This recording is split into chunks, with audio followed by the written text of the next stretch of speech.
some of the myriad of memories I have of Willie. Her love and support for Mel. They shared such a lovely bond. They were the pair who did everything together and showed us what true love is all about. Her crowning glory. She was always tizzing with her hair. Her love of a shoe with a good heel. Her thing about shoes she definitely passed on to me. Her tenacity to have a go at anything and not be beaten by any problem or task. They were all there just to be solved or completed. Her legendary driving skills. There were many letterboxes, fences, cars, and even a motorcyclist who crossed Willie's path. She was my driving instructor, so those who know me will know that she taught me well. Her driving mishaps, which even included a wandering sheep. Wool and sheep bits were sent flying after it crossed onto the Melbourne freeway. To clear the vision, Willie turned on the wipers to see a set of sheep's teeth slowly move across the window. Her absolute love for her grandkids. She was always there for the firsts of everything.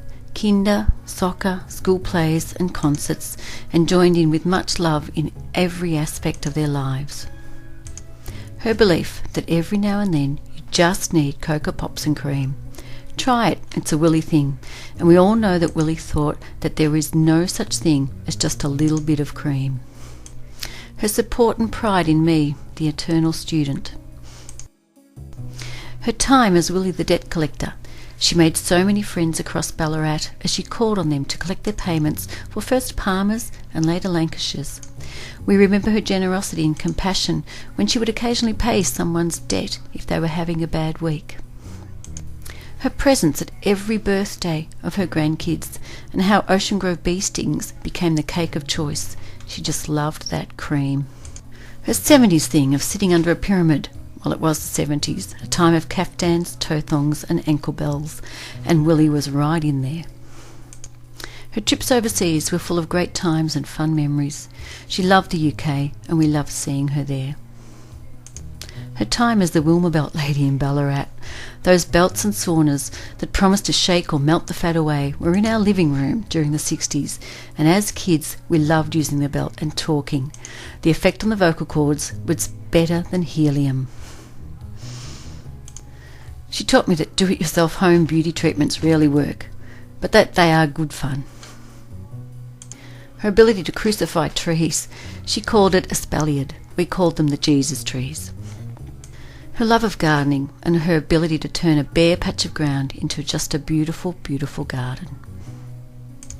Her gorgeous 60s Avon lady look, complete with a bag full of mini lipsticks that for me as a 7-year-old were simply treasures. I remember how she loved walking around Ocean Grove with her apple.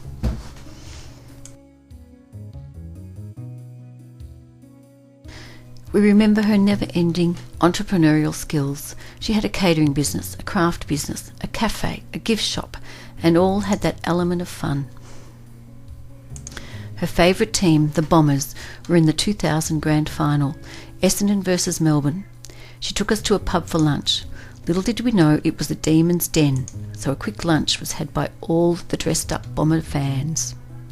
Her dancing. She loved a good dance, square dancing, ballroom dancing, the twist, and who could forget Willie and Mel dancing at Simon's wedding. Her excitement at becoming a grandma for the first time. I had had many hints that she would love to be a nana, some not so subtle. Use it or lose it, Susie, she would say. I was so happy I did use it. To see her as a nana was a really big joy.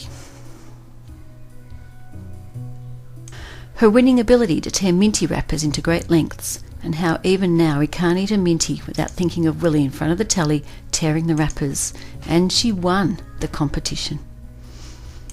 Her love and support for me all the time, no matter what I did.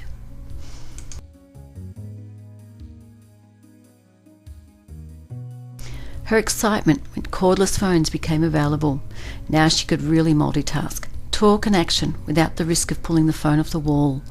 Willie and Tootie would spend hours on the phone, and I know Tootie will miss the chats with her Willie.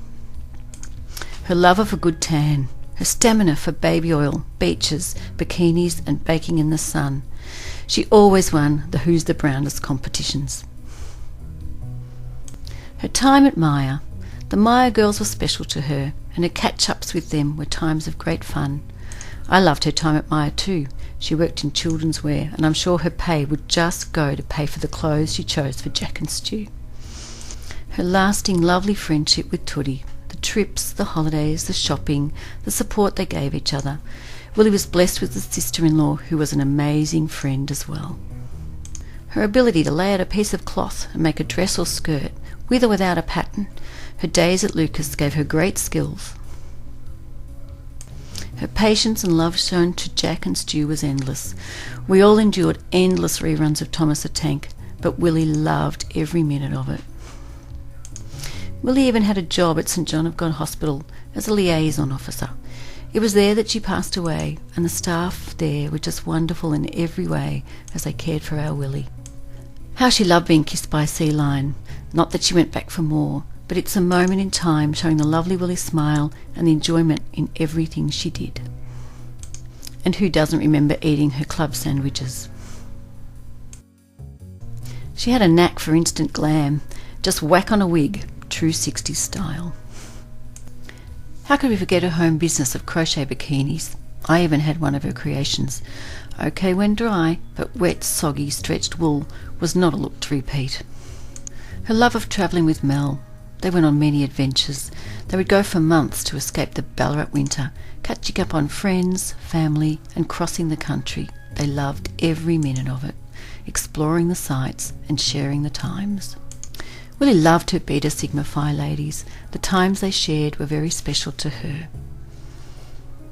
Another business, another adventure. Willie ran the cafe at the bowling alley in Ballarat for about 3 years. She gave a lot of jobs to teenagers around town because of that. She looked so gorgeous when she married Mel. It was the beginning of a wonderful twosome. We would joke that I'd been lucky enough to go to both her weddings, but only old enough to drink at one of them. She had a great ability to whip up a feast for all who came to her house. Who could forget her ginger fluff sponges, all made with a dash of love tossed in.